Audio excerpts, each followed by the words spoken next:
السلام علیکم، میں ہوں عائشہ بخش۔ رپورٹ کارڈ میں خوش آمدید۔ دنیا ابھی وکی لیکس کے تہلکہ خیز انکشافات کو بھولی نہیں تھی کہ پاناما لیکس کے منظر عام پر آنے کے بعد عالمی سطح پر ایک نیا سیاسی بحران پیدا ہو گیا ہے۔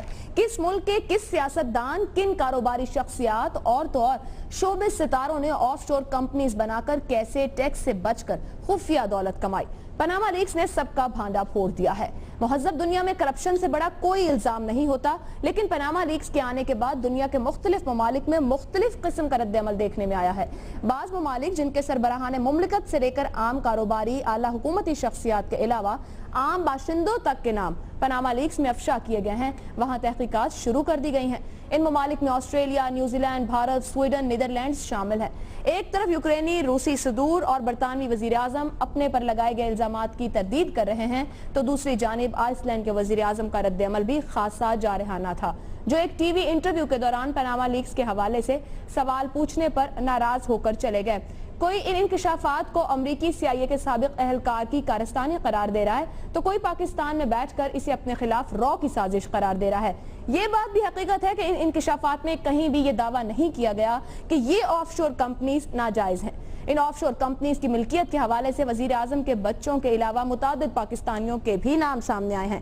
کمپنیاں جائز طریقے سے بنائی گئیں یا پھر ناجائز طریقے سے، لیکن اس بات کی تحقیقات ضرور ہونی چاہیے کہ یہ دولت کیسے کمائی گئی اور اسے کیسے باہر منتقل کیا گیا اور ریاست پاکستان کو کتنا ٹیکس ادا کیا گیا۔ سوال یہ ہے کہ جہاں دنیا بھر میں پاناما لیکس کے حوالے سے تحقیقات کی جا رہی ہیں، وہاں پاکستان میں کیا معاملات کو کس رخ پر آگے لے جانا چاہیے اور جا پائیں گے یا نہیں۔ یہاں آپ کو اس متعلق یہ بھی اپڈیٹ ہے کہ آج وزیر داخلہ چودھری نثار علی خان کی جانب سے کہا گیا تھا کہ وہ پریسر میں بات کریں گے، پریس کانفرنس کریں گے، جس میں اس پورے معاملے پر جواب دیں گے، لیکن وہ ملتوی کر دی گئی۔ اور اب تازہ ترین خبر یہ کہ وزیر اعظم نواز شریف اب سے کچھ دیر میں قوم سے خطاب کریں گے۔ توقع یہ کی جا رہی ہے، اس امید کا اظہار کیا جا رہا ہے کہ پاناما لیکس کے ذریعے جو خبریں سامنے آ رہی ہیں، وزیر اعظم نواز شریف بھی اسی معاملے پر بات کریں گے۔ سوال رکھیں گے پینل کے سامنے۔ پینل میں ہمارے ساتھ لاہور اسٹوڈیو میں امتیاز عالم، کراچی میں مظہر عباس، لاہور سے ویڈیو لنک پر حسن نثار، اسلام آباد اسٹوڈیو میں سلیم صافی اور شہزاد چودھری صاحب۔ آج کا پہلا سوال آپ سب سے اس طرح سے، پاناما لیکس کے انکشافات کیا تحقیقات کے لیے جوڈیشل کمیشن بننا چاہیے؟ اگر پینل سمجھتا ہے کہ جوڈیشل کمیشن اس پورے معاملے پر ضرور بننا چاہیے تو ہاں کا آپشن لے گا، اور اگر اس بات سے متفق نہیں تو نہیں کے آپشن کے ساتھ جائیں گے۔ حسن نثار صاحب سب سے پہلے آپ۔ اچھا کیوں سب سے پہلے چلیں؟ پہلی بات تو یہ ہے کہ بھئی آپ نے قوم کو پاناما لیکس کی ٹرک کی بتی کے پیچھے ضرور لگانا ہے، آگے ان کے پلے کچھ نہیں ہے، ایک اور فضول ایکٹیویٹی ان کو دے دیا آپ نے۔ دوسری بات یہ ہے کہ جوڈیشل کمیشن کا اگر شوق پورا کرنا ہے، فارمیلٹی ہے، میرا خیال ہے کر لیں پوری، لیکن یہ احتساب سے ماورا لوگ ہیں، یہ بغیر پروں والے فرشتے ہیں، اور یہ بات آپ سب کو پتہ نہیں کیوں سمجھ نہیں آ رہی کہ ایشو پاناما لیکس کا ہے نہیں۔ پہلی بات جب اس کی لیگیلٹی کی بات ہوتی ہے، لیگیلٹی کی بات ہوتی ہے تو بے شمار لائسنسز، بے شمار ایسے کاموں کے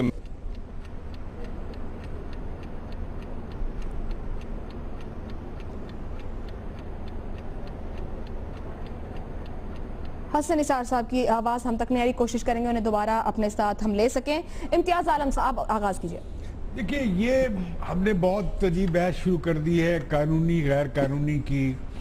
قانونی ذرائع سے بھی بہت غیر قانونی دھندے ہوتے ہیں، اور غیر قانونی ذرائع سے حاصل کی ہوئی دولت کو قانونی بنانے کے بھی طریقے ہیں، جس کے حوالے سے کہا جاتا ہے کہ منی لانڈرنگ جسے کہا جاتا ہے۔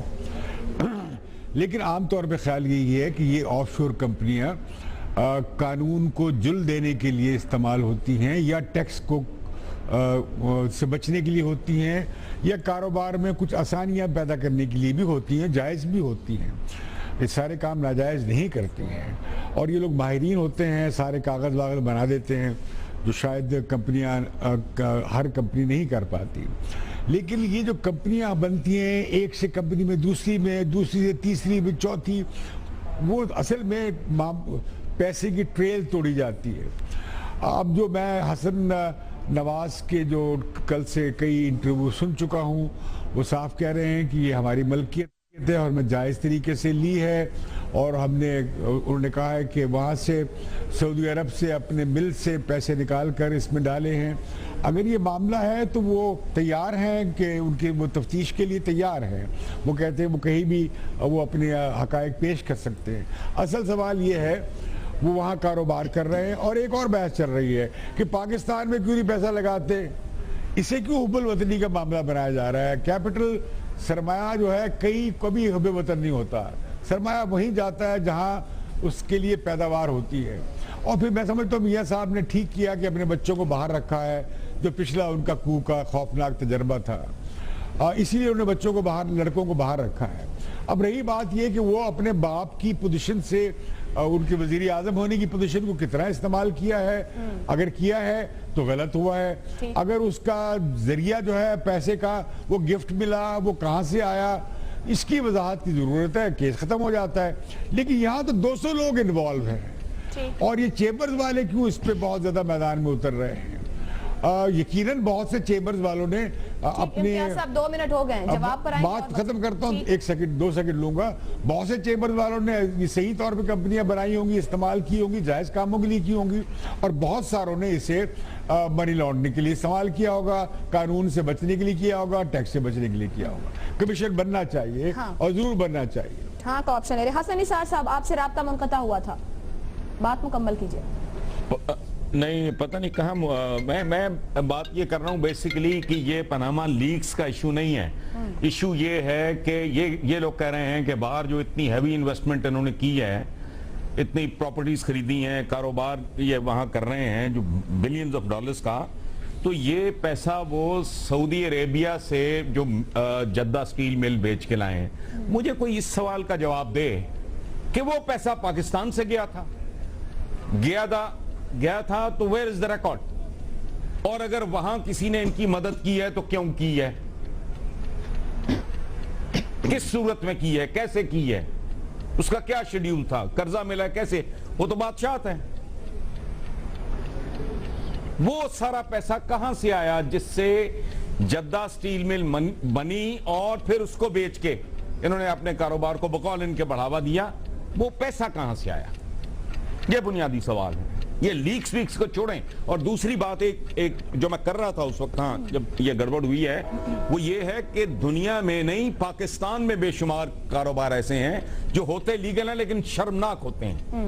کوئی شریف آدمی ان کاروباروں کے نزدیک, ایک زمانے میں جسم فروشی سے لے کے افیون کے اڈوں تک کے لائسنسز ملتے تھے, کوئی شریف آدمی یہ کام نہ کرتا تھا نہ اس کو پسند کرتا تھا. سو یہ جو معیار ہے نا کہ یہ لیگل ہے یا انلیگل ہے, that too that does not go with a prime minister or a political deeply entrenched political family. بس آپ ہاں کا آپشن لے رہے ہیں کہ کمیشن بننا چاہیے. اس سے بگڑنا تو کچھ نہیں ہے ان کا, یہ ماورا لوگ ہیں. یہ ایک ایسا خاندان ہے جس کو بہت سے لوگ شامل ہیں یہاں سے بھی. نہیں ان کو چھوڑیں آپ, میں بات کر رہا ہوں پولیٹیشنز کی جو عوامی ہونا کلیم کرتے ہیں. باقی کو کاروباری ہے, کوئی بیوروکریٹ ہے, کوئی نوکری پیشہ ہے, وہ میرا کنسرن ہی نہیں ہے. ٹھیک ہو گیا. میرا کنسرن صرف وہ ایلیمنٹ ہے اس ملک کا جو جمہوریت کا ورد کرتا ہے اور لوگوں سے سو کالڈ ووٹ لے کے آتا ہے. ٹھیک حسن صاحب, ہاں کے 2 آپشن میرا دعویٰ ان پہ. ٹھیک, ہاں کے 2 آپشن ہمارے پاس ہیں. ابھی جو حسن صاحب بات کر رہے تھے اسی ریفرنس میں یہ بھی بتا دیں کہ وزیر اعلیٰ پنجاب شہباز شریف کی جو اہلیہ ہیں تہمینہ درانی, کچھ دیر پہلے ان کی جانب سے بھی سوشل میڈیا پر ٹویٹ دیے گئے جس میں وہ خود یہ کہتی ہیں آف شور کمپنیز ہوں, اکاؤنٹس ہوں یا املاک ہوں, قانونی ہو سکتے ہیں لیکن غیر اخلاقی ہیں, اور کہتی ہیں کہ ان کی نظر میں غیر اخلاقی کام قانون توڑنے سے بڑا جرم ہے, غیر اخلاقی کام ضمیر بیچنے کے مترادف ہے. صافی صاحب سوال کے جواب پر آئیں گے آپ کی جانب, کیا تحقیقات کے لیے جوڈیشل کمیشن بننا چاہیے, ہاں نہیں؟ یہ تہمینہ درانی صاحب کون ہیں؟ شہباز شریف صاحب کی اہلیہ. اچھا, تو میری رائے تو وہی ہے جو تہمینہ درانی صاحبہ جو کہ اہلیہ ہے شہباز شریف صاحب کی, میں ان کی رائے سے اتفاق کرتا ہوں. قانونی بحث تو اب ہونی ہے, لیکن اخلاقی لحاظ سے کل کے پروگرام میں ہم نے واضح کیا تھا کہ کن بنیادوں پہ یہ سنگین ترین جرم ہے. پھر یہ کہ یہ کسی عام آدمی نے نہیں کیے ہے, یہ اس سیاسی قیادت کے خاندان کی طرف سے ہو رہا ہے جو اپنے آپ کو پیپلز پارٹی کی قیادت کے برعکس بہت پارسا کہتے ہیں. ان کے ترجمان اور حامی بھی دن رات ان کی پارسائی کا دعویٰ کرتے ہیں۔ اب اس میں ایک مسئلہ اور بھی آیا کہ اس وقت وہ لوگ ڈرائیونگ سیٹ پہ بیٹھے ہوئے ہیں، اب اگر وہ اپنے معاملے کو سامنے نہیں لانا چاہتے، اس کا عذر پیش کر رہے ہیں، تو ظاہری بات ہے وہ پھر بے نظیر بھٹو صاحبہ کے، رحمان ملک کے، سیف اللہ برادران کے اور بھی بہت سارے لوگ ہیں، ان کے کہاں سے واپس لا سکیں گے؟ تو میں تو اس معاملے میں یہ سمجھتا ہوں کہ قانونی پوزیشن جو بھی ہو، اخلاقی لحاظ سے یہ سنگین ترین جرم ہے، اور جس طرح تہمینہ دورانی صاحبہ نے فرمایا ہے کہ اخلاقی جرم وہ قانونی سے بڑا جرم ہے، اور خصوصاً اس منصب پہ بیٹھے ہوئے لوگ یا ان کے اہل خانہ اگر اس طرح کا کام کرے، تو میں تو کہتا ہوں جوڈیشل کمیشن کا تو عموماً کوئی نتیجہ نہیں نکلتا، لیکن پہلے تو اخلاقی لحاظ سے خود ان کو اپنے آپ کو سزا دینی چاہیے، لیکن اگر وہ نہیں دیتے تو پھر اگر کبھی وقت آیا تو نہیں تو اس دنیا میں تو حساب ہوگا۔ چلیں آپشن ہاں کا لے رہے ہیں، نہیں کا؟ جی ہاں سے زیادہ اگر کوئی کچھ ہو تو ہم تو ہاں سے زیادہ کا مطالبہ ہاں کرتے سے ہیں۔ آگے کیا ہوتا ہے؟ کمیشن سے بھی ایکسٹریم ہے، بڑھ ایک کے۔ پوزیٹیو ہے اور ایک نیگیٹیو ہے، ہاں اور نہیں۔ آپ کے حوالے کر دیں۔ مظہر عباس صاحب، ایک شریف ہوتا ہے، ایک شریف سے بڑھ کے شریف بھی ہوتا ہے نا، یہ جو پھر ابھی ہم آپ سے دیکھ رہے کسی ہیں۔ دن پوچھیں گے شریف سے بڑھ کے شریف۔ مظہر عباس صاحب، دیکھیے ہاں سے آگے ہوتا ہے کمیشن لا، اور وہ کمیشن دوسرا ہوتا ہے جس کا سارا مسئلہ ہے۔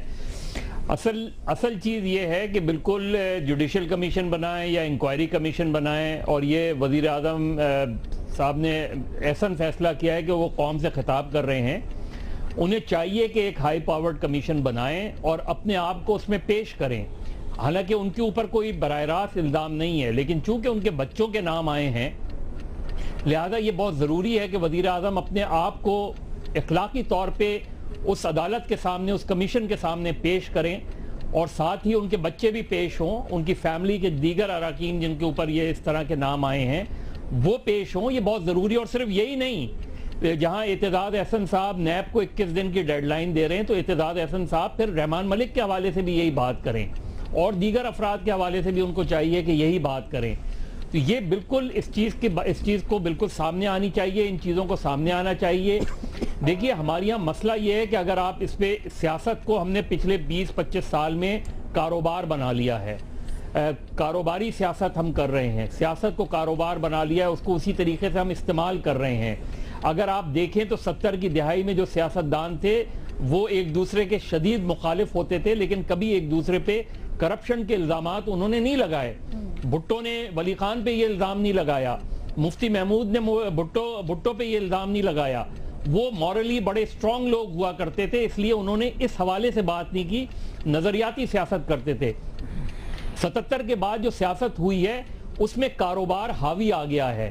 آج آپ اگر اس پارلیمنٹ کا آپ جائزہ لیں تو اس پارلیمنٹ میں کتنے لوگ ہیں جو صبح نوکری کرتے ہیں اور شام کو آ کے اپنی سیاسی سرگرمی کرتے ہیں؟ بہت کم لوگ نظر آئیں گے آپ اس میں، زیادہ آپ کو لائرز نظر آئیں گے۔ تو اخلاقی طور پہ اور ویسے بھی اس پہ ایک ہائی پاورڈ انکوائری کمیشن بننا چاہیے، اس میں الیکشن کمیشن کو بھی فریق ہونا چاہیے، اس میں ایف بی آر کو بھی فریق بنانا چاہیے، کیونکہ یہ وہ سارے لوگ ہیں جو ادھر سے ہو کر آتے ہیں۔ لہذا یہ بہت امپورٹنٹ ہے، امپورٹنٹ کیس ہے، اس کو اس طرح نظر انداز نہیں کرنا چاہیے۔ ٹھیک، ہمارے پاس 4 ہاں کے آپشن۔ شہزاد چودھری صاحب، ان سب کے ساتھ جائیں گے یا کچھ اور فیصلہ دیں گے؟ میرا خیال ہے کہ مجھے نہیں کے ساتھ جانا پڑے گا، اور اس کی وجوہات وہ ہیں جو کہ مظہر نے ابھی بیان کی۔ مثال کے طور پہ الیکشن کمیشن موجود ہے جس کو کھولنے چاہیے سارے کھاتے ان پولیٹیشنز کے اور اپوائنٹمنٹ پبلک آفس ہولڈرز کے، اور ڈٹرمن کیا جائے کہ جو ایسٹس ڈکلیریشن تھی اس کے اندر کمپلیٹ ایسٹ ڈکلیریشن ہوئی ہے کہ نہیں ہوئی۔ ایف آئی اے اویلیبل ہے جس کو منی لانڈرنگ کے اوپر فورن ایکشن ایکٹیو ہو جانا چاہیے، منی لانڈرنگ کو دیکھے۔ نیب ہے جو کہ اپنی جو آپ کی وسائل ہیں اس سے بے جا بڑھ کے عمارت نظر آ رہی ہو تو اس کو انویسٹیگیشن کرنی چاہیے۔ اور پھر ایف بی آر ہے وہ جو کہ یہ دیکھے کہ ٹیکسز اس طرح کی دولت کے اوپر کبھی پے ہوئے ہیں اور کس میعاد میں کس تعداد میں پے ہوئے ہیں۔ اچھا، اب اگر یہ 4 ادارے اپنا کام نہیں کر سکتے تو پھر تو ہمیں آئس لینڈ کے وزیر اعظم کو یہاں بلا لینا چاہیے اور اپنے وزیر اعظم کو آئس لینڈ بھیج دینا چاہیے، کیونکہ کوئی فرق نہیں پڑتا آئس لینڈ والا یہاں پہ آ جائے اور وہ یہ ادھر چلا جائے، کیونکہ اس طرح کے ملک آپس میں عام طور پہ لیڈرشپ بھی ٹریڈ کر سکتے ہیں ایک دوسرے کے ساتھ۔ اخلاقی پہلو جس کی بار بار ذکر کیا جاتا ہے، دیکھیے یہ ہے کہ جب آپ دنیا کو کہتے ہیں کہ میرے ملک میں آ کے انویسٹمنٹ کرو اور آپ خود اپنی انویسٹمنٹ اپنے ملک میں نہیں کر رہے، تو آپ کے پاس کیا اخلاقی جواز ہے اپنے لوگوں کو ڈومیسٹک انویسٹمنٹ کے لیے یا فورن انویسٹمنٹ بلانے کے لیے؟ یہ ہے وہ بڑا اخلاقی سوال جس کا جواب ہو سکتا ہے کہ پرائم منسٹر صاحب آج اپنی تقریر میں دیتے. تو میرا اگر یہ 4-5 اگر یہ محکمے اویلیبل ہیں اور ان میں سے کسی نہ کسی کو اس پہ عمل کرنا چاہیے، میں نے نہیں کہا تھا، آپ نے ہاں آلریڈی شو کر دیا ہے، تو میرے حساب سے جوڈیشل کمیشن تو بالکل نہیں بننا چاہیے. اگر ہونا چاہیے تو چیف جسٹس کا اور سپریم ہمارا کورٹ جو ہے ایک سو موٹو سٹارٹ ہو جائے.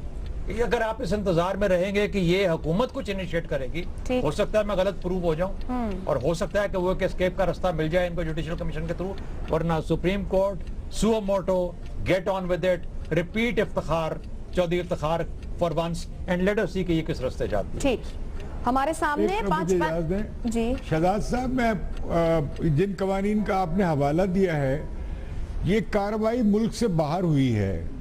وہ کہتے ہیں سعودی عرب سے پیسے ہم نے ٹرانسفر کیے، وہاں پہ پاکستان سے پیسے ٹرانسفر نہیں ہوئے. اس پر کیسے آپ سمجھتے ہیں کہ یہ قانون لاگو ہوں گے؟ میں بھی ملک سے باہر تھا. امتیازہ بات یہ ہے ہاں جی کہ یہی چیز اگر انویسٹیگیٹ ہو جائے، عدالت میں چلے جائیں، جا کے بتا دیں، اپنے کاغذات لے جائیں، اپنی ریسورسز لے جائیں، ہر چیز کا. آج آپ پیسے باہر اس ملک سے بھیجنا چاہیں نا تو یہ بینک کا جو مینیجر ہے وہی آپ کو نہیں بھیجنے دیتا. پہلے بتاؤ لے کے کہاں سے آئے ہو، ٹیکس دیا تھا کہ نہیں دیا تھا، یہ کہاں پہ بھیجو گے، کس مقصد کے لیے بھیج رہے ہو، وہاں پہ کیا ہوگا اور اس کے اوپر ٹیکس کا بندوبست کیا ہوگا. ان 5-7 سوالوں کے بغیر آپ پیسہ، تھوڑے سے پیسے بھی باہر نہیں بھیج سکتے. یہ بات حسن صاحب نے بھی آغاز میں کر دی تھی کہ سعودی عرب میں پیسہ کہاں سے آیا، تو اس کے اوپر بھی بات ہو سکتی ہے. ہمارے سامنے جواب میں 4 ہاں کے آپشن لیے گئے ہیں اور شہزاد چودھری صاحب نے election commission of Pakistan, FIA، NAB اور FBI کی بات کی کہ یہ اپنی اپنی ذمہ داری پوری طرح سے ادا کریں یا پھر سپریم کورٹ کے سو موٹو پہ گیا، نہیں کا آپشن لیا ہے. بریک لینے جا رہے ہیں، بریک سے واپس آئیں گے تو ہم کریں گے جو افسوسناک خبریں شمالی علاقوں سے بارش اور سیلاب کے بعد 100 سے زیادہ کا جانی نقصان ہو چکا. آخر اس کے پیچھے کیا معاملہ ہے؟ سارا انتظامی صورتحال ہے، قدرتی آفت پر ڈال دیا جائے یا پھر جو کچھ ماحولیاتی تبدیلیاں ہو رہی ہیں اور ہم کچھ نہیں کر پا رہے ہیں؟ پینل کی رائے جانیے بریک کے بعد.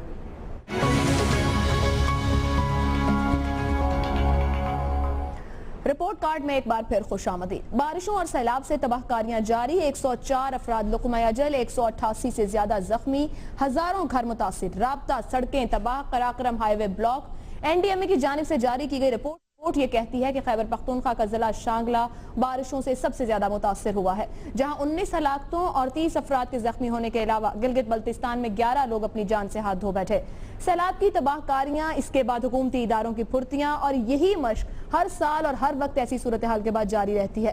گزشتہ سال ایک جرمن تھنک ٹینک نے اپنے جو اس کی رپورٹ تھی اس نے بتایا کہ پاکستان کو ماحولیاتی تبدیلیوں کے باعث 10 سب سے زیادہ غیر محفوظ ممالک کی فہرست میں شامل کیا گیا ہے، جبکہ ورلڈ ریسورسز انسٹیٹیوٹ کا یہ کہنا ہے کہ اگلے 15 برسوں میں پاکستان میں سیلاب سے متاثرہ افراد کی تعداد 27 لاکھ سے تجاوز کر سکتی ہے. اس قسم کے حادثات سے بچنے کے لیے سال 2013 میں national disaster risk reduction policy کی منظوری دی گئی تھی، جس کا مقصد قدرتی آفات کے نتیجے میں نقصانات کو کم سے کم کرنا تھا. پاکستان 2010 کا سپر فلڈ بھی دیکھ چکا جس میں 2 کروڑ سے زیادہ افراد متاثر ہوئے. نیشنل ڈیزاسٹر مینجمنٹ موجود لیکن ہر سال تباہ کاریاں جاری ہیں. وجہ کیا ہے؟ کیا ویژن کی کمی، سرمایہ نہیں ہے، پلاننگ کا فقدان؟ اسی پورے معاملے پر سوال رکھیں گے پینل سے، اور سوال اس طرح سے ہے: بارش سیلاب سے ایک بار پھر 100 سے زیادہ اموات، حکومتیں کیوں نہیں کچھ کر پاتی؟ پینل کے سامنے اوپن آپشن رکھ رہے ہیں کہ وہ جو بھی وجہ سمجھتے ہیں اس پورے معاملے کے پیچھے جس باعث ہم اتنی بڑی تباہی سے گزر رہے ہیں کہ پتہ بھی نہ چلا اور اتنی جانیں چلی جائیں اور اس طرح کا نقصان ہو جائے، وہ اوپن آپشن پینل خود دے گا. شہزاد چودھری صاحب، سب سے پہلے آپ. عائشہ دیکھیے، اس کی پہلے تو ٹیکنیکل وجوہات ہیں. ایک تو یہ کہ پہاڑی علاقوں میں عام طور پہ ہوتا ہے فلیش فلڈز آتے ہیں، کلائمیٹ چینج کی وجہ سے ان سیزنل رینز ہوتی ہیں، بہت زیادہ بارش بہت تھوڑے وقت میں ہو جاتی ہے. کیچمنٹ ایریاز کے اندر ہمارے پاس کوئی نظام نہیں ہے چیک کرنے کے لیے کہ جو بارش کا ریٹ ہے وہ کیا ہے.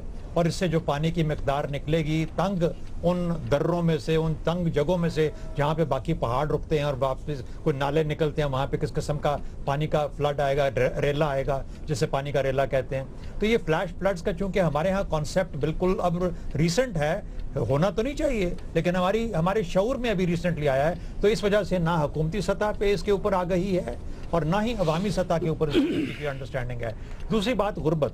ہمارے ہاں لوگ اتنے غریب ہیں کہ ان کے پاس جب جگہ نہیں ہے گھر بنانے کے لیے تو یہ جو نالے ہوتے ہیں، نالوں کے اندر یا ان کی سائڈز پہ گھر بنا لیتے ہیں اور سمجھتے ہیں کہ یہ چونکہ ایک مشترک زمین ہے، یہاں پہ کوئی اس کا وہ مالک نہیں ہے، تو اس وجہ سے وہاں پہ وہ اپنا گھر بنا کے اس کو رہنے کا بندوبست کرتے ہیں. ہوتا یہ ایک فلیش فلڈز آتے ہیں، وارننگ ہوتی نہیں ہے، اس میں بیچارے بہ جاتے ہیں. تیسرا ٹیکنالوجی، جیسا میں نے کہا ہمارے ہاں کیچمنٹ ایریاز کے اندر جہاں بارشیں اس قسم کی ہوتی ہیں وہاں پہ یہ میجر کرنے کے لیے کہ بارش کا ریٹ کیا ہے، کتنی دیر تک چلے گی، کتنی تیز ہوگی اور اس سے پانی کس طرح سے ایک کوانٹم کے طور پہ نکلے گا، کتنے کیوبک فٹ پر سیکنڈ کے ریٹ پہ نکلے گا. یہ پانی کی سپیڈ ہے جو تباہی مچاتی ہے. پانی کا کوانٹم شاید اتنا نہ آتا ہو لیکن جو سپیڈ ہے، جس طرح سپیڈ سے آتا ہے رفتار سے، وہ تباہی مچا کے چلا جاتا ہے. اور چوتھا، اگر یہ پتہ بھی ہو تو کمیونیکیٹ کرنے کا کوئی طریقہ نہیں ہے لوگوں کے ساتھ. ہم بتا نہیں پاتے لوگوں کو، ہماری حکومت کے پاس وہ وسائل نہیں ہے، اناؤنسمنٹ نہیں کرتے، ٹیلی ویژن پہ کریں، کسی طریقے سے کریں. تو یہ وہ مسنگ لنکس ہیں جس کی وجہ سے آپ کو بارہا ہر سال اس قسم کی تباہی دیکھنے کو ملتی ہے. تو اگر آپ مجھ سے پوچھیں تو پہلی بات آگہی، میں کہوں گا کہ آگہی حکومتی سطح پہ بھی اور عوامی سطح پہ بھی. اور دوسرا غربت، جو لوگوں کو لائل بھی رکھتی ہے اور مجبور بھی کرتی ہے کہ وہ ایسی جگہوں پہ گھر بنا لیتے ہیں کہ جو کہ ریلے کے درمیان آنے والا رستہ ہے اس کے اندر پھر بہ جاتے ہیں. یہ دو بڑی وجہ ہیں، باقی چھوٹی چھوٹی میں نے آپ سے بیان کر دی. آپ آگہی کہہ رہے ہیں اور پھر منصوبہ بندی کا فقدان. جی میں کہتا ہوں کہ ہاں ایک ٹیکنالوجی نہیں ہے، بتا نہیں پاتے، اور غربت ایک بہت بڑی وجہ ہے کہ جس کی وجہ سے لوگ پھر اس رستے میں بنا لیتے ہیں. جیسا بھی آپ کو مظہر عباس صاحب بڑا خوبصورت شعر سنائیں گے اور اگر نہیں سنائیں گے تو میں ان سے ریکویسٹ کروں گا کہ وہ شعر سنائیں. وہ اس چیز کا مکمل طور پہ اس کو میرے حال میں اس کو بیان کر دیتا ہے. ٹھیک ہے، آگہی اور منصوبہ بندی کا فقدان. مظہر صاحب آپ کی جانب آئیں گے. شہزاد صاحب نے شعر کی تو فرمائش کر دی، وہ بھی کہیے گا، لیکن ساتھ یہ بھی کہ جب ہم یہ کہتے ہیں منصوبہ بندی کا فقدان یا آگہی نہیں، تو ہم پچھلے اتنے سالوں سے بات کر رہے ہیں کہ موسمیاتی تبدیلیاں آ رہی ہیں، دنیا بھر میں آ رہی ہیں، ہمیں تیار ہونا پڑے گا. لیکن آج بھی ہمارے ہاں یہ حال ہے کہ درختوں کی کٹائی ہوتی ہے، جس طرح سے سڑکیں بنائی جا رہی ہیں پہاڑی علاقوں میں، وہاں پراپر انسٹرومنٹس نہیں یوز کیے جاتے ہیں. بڑی وجہ بن رہے ہیں لینڈ سلائیڈنگ کے اور نقصان کو بڑھانے کی. تو ہمیں شعور تو ہے لیکن ہماری انتظامی ایفرٹ کیوں نہیں ہے ان جگہوں پر؟ دیکھیے عائشہ، شعر سے پہلے شہزاد صاحب کی جو خواہش ہے اور ان کی درخواست ہے وہ سر آنکھوں پہ، میرا خیال ہے میرا جواب ہے بے سیاستدانوں اور خود میڈیا کی بے حسی اور بے شرمی. دیکھیے اتنے دنوں سے یہ صورتحال ہے. خیبر پختونخوا کے جو چیمپئن ہیں عمران خان، وہ کدھر ہیں؟ ان کو تو آج سیلاب زدگان کے درمیان ہونا چاہیے تھا. امیر جماعت اسلامی جن کی کوئلیشن پارٹنر ہے وہ کدھر ہیں؟ باقی سیاستدان کدھر ہیں جن کو شاید سیلاب کی سیاست پر حکمرانی نہ ملے؟ ہاں، پاناما لیک پر وہ خواہش ظاہر کر سکتے ہیں کہ ہو سکتا ہے کہ پاناما لیک پہ سیاست کرنے سے حکمرانی مل جائے. دیکھیے یہ ہمارے یہاں ہمیشہ ہوتا ہے، ہم سیلاب زدگان کے درمیان نہیں ہوتے، ہم زلزلہ زدگان کے درمیان نہیں ہوتے. ہم وہ جو پبلک سروس، جو سیاست کی اصل ڈیفینیشن ہے پبلک سروس، اس کو ہم بھول چکے ہیں. ہماری انتہائی، اور میڈیا میں بھی آپ دیکھیں کہ ہم پچھلے 24 گھنٹے سے جب سے یہ پاناما پیپرز کا انکشاف ہوا ہے، ہم اسی پر تو کر رہے ہیں. ابھی دیکھیے کتنی بڑی خبر ہے ڈی آئی خان کی، اور اتنی بڑی سٹوری ہے وہ کہ کسی کو نہیں پتا کہ پچھلے 35 دن میں 39 لاشیں کیسے مل گئیں. کسی کے ہاتھ کٹے ہوئے ہیں، کسی کا چہرہ غائب ہے. وہ ایک عجیب اتنی مسٹیریس سٹوری ہے، لیکن وہ کہیں نہیں نظر آتی، اس پہ کوئی شو نہیں ہوتے. شاید اس کے لیے ٹی آر پی کا مسئلہ ہے. تو میرا خیال ہے جواب تو بے حسی اور بے شرمی ہے. جہاں تک جس کی طرف نشاندہی شہزاد صاحب نے کی تھی کہ لوگوں جو غریب لوگ ہیں ان کی مجبوری ہوتی ہے، تو اسی کے لیے وہ شعر ہے کہ سیلاب کو نہ روکیے رستہ بنائیے، سیلاب کو نہ روکیے رستہ بنائیے، کس نے کہا تھا گھر لبے دریا بنائیے. ٹھیک، کس نے کہا تھا گھر لبے دریا بنائیے. صافی صاحب، صورتحال ہے کیا؟ کس باعث جب سب کچھ جانتے بوجھتے اتنے سارے ڈیزاسٹر کے ادارے، مینجمنٹ کے ادارے بنا دیے جاتے ہیں، کرتا کوئی کچھ نہیں؟ عائشہ ایک تو بدقسمتی یہ ہے کہ یہ جو ریجن ہے پختونخوا، فاٹا، گلگت بلتستان وغیرہ، ادھر ایک تو اکثر گھر جو ہے وہ لب دریا بنے ہوئے ہیں، اور دوسرا اس ریجن کا المیہ یہ ہے کہ یہاں کے لوگ ڈیولپمنٹ کی بنیاد پہ ووٹ دینے کی بجائے کبھی ایک مداری کے پیچھے لگ کے ووٹ دے دیتے ہیں، کبھی دوسرے مداری کے پیچھے، کبھی تیسرے مداری کے پیچھے۔ اب آپ دیکھ لیں پچھلے چند سالوں میں پہلے ایم ایم اے کے پہ ووٹوں کی بارش کی گئی، ان کی سوچ بھی اسی طرح علاقے کے مسائل اور ڈیولپمنٹ کے منصوبے پہ مبنی نہیں تھی، وہ نان ایشو کے پیچھے یہ 17th امینڈمنٹ اور فلاں اور فلاں۔ پھر ANP ان کے بھی اسی طرح دل خشکن نعرے ہیں۔ اب جو تاریخ کی سب سے بڑی نااہل اور نان سیریس حکومت آئی ہوئی ہے PTI کا، اب KP کے لوگوں نے پھر یہ دیکھے بغیر کہ یہ حکومت ڈیولپمنٹ یا ان چیزوں کی اہل ہے یا نہیں ہے، نعروں کی بنیاد پہ ووٹ دے دیا۔ اور ابھی آپ دیکھیں کہ اس طرح کے صوبے کی حکمرانی کے باوجود پچھلے 2-2.5 سال میں نہ PTI کی اور نہ KP حکومت کی ترجیح کبھی اپنے صوبے اور اس کے عوام کے مسائل بنے ہیں، اور وہ کبھی جی 4 حلقوں کے اور درنوں کے ڈراموں میں وہ بھی بزی رہے۔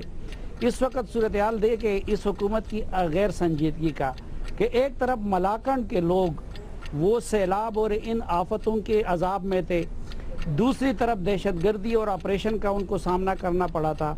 آپ کو یاد ہوگا کہ جو خیبر سوات میں وہ ایک اسپیشل فورس پولیس کی بنائی گئی تھی، ان لوگوں کو پچھلے 3 مہینوں سے تنخواہیں نہیں ملی تھی، وردی میں وہ پولیس والے روتے روتے سوشل میڈیا پہ اپنا وہ دے رہے تھے۔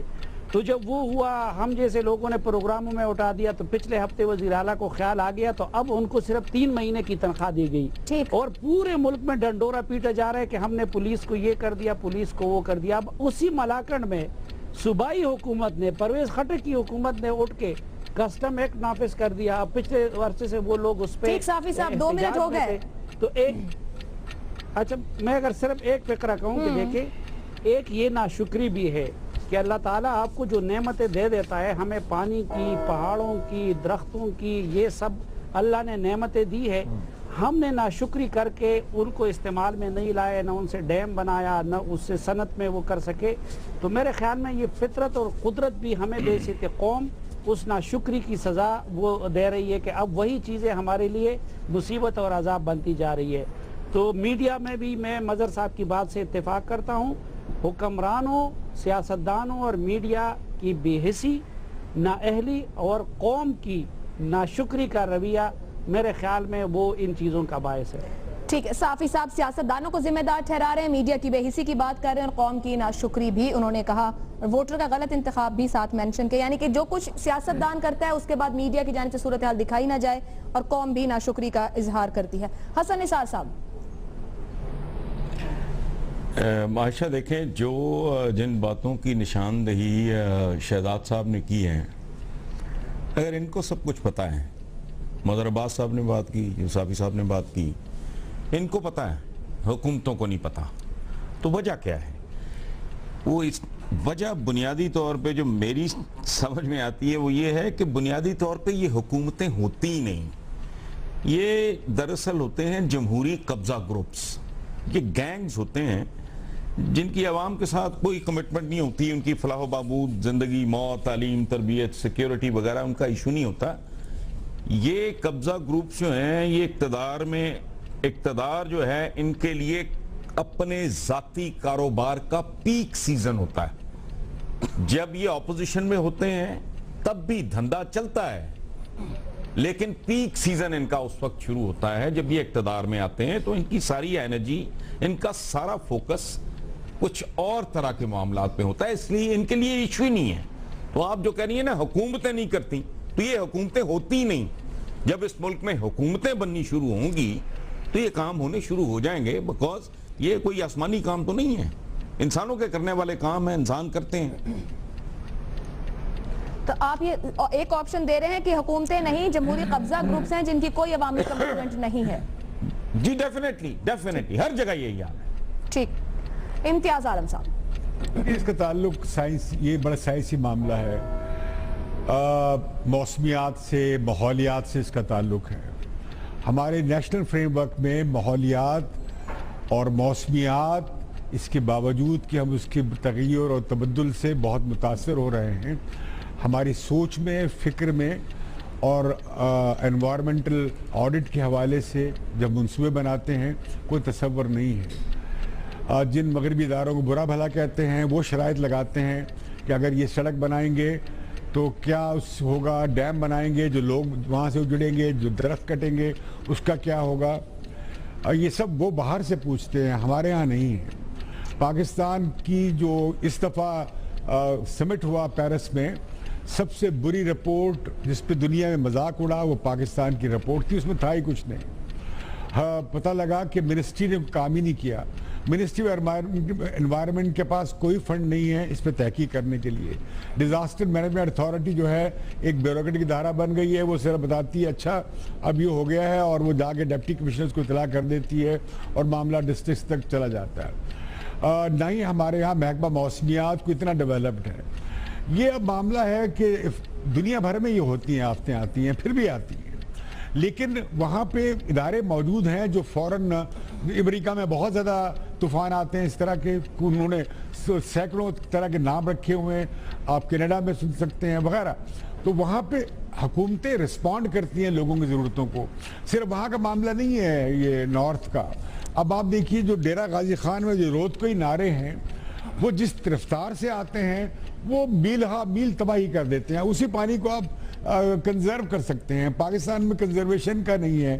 جو شہزاد صاحب کہہ رہے تھے نا، پانی کا والیوم اتنا نہیں ہے جتنی اس کی سپیڈ ہے، لہذا وہ بڑے بڑے علاقوں کو ہر چیز تباہ کرتا چلا جاتا ہے، غریب لوگ بیچارے تباہ و برباد ہو جاتے ہیں۔ اور یہاں پہ سوال آئے گا آپ کی پلاننگ کا۔ ہماری پلاننگ میں لوگوں کی ضروریات، لوگوں کی مشکلات، ان کے لیے آفات، اور اب یہ ہوگا جو فورکاسٹ ہو رہی ہیں پاکستان میں آنے ہیں، یا خشک سالی آئے گی، یا بہت تیز بارشیں آئیں گی، غیر موسمی بارشیں آئیں گی، طوفان آئیں گے، سیلاب آئیں گے، جیسے آپ کہہ رہی تھی۔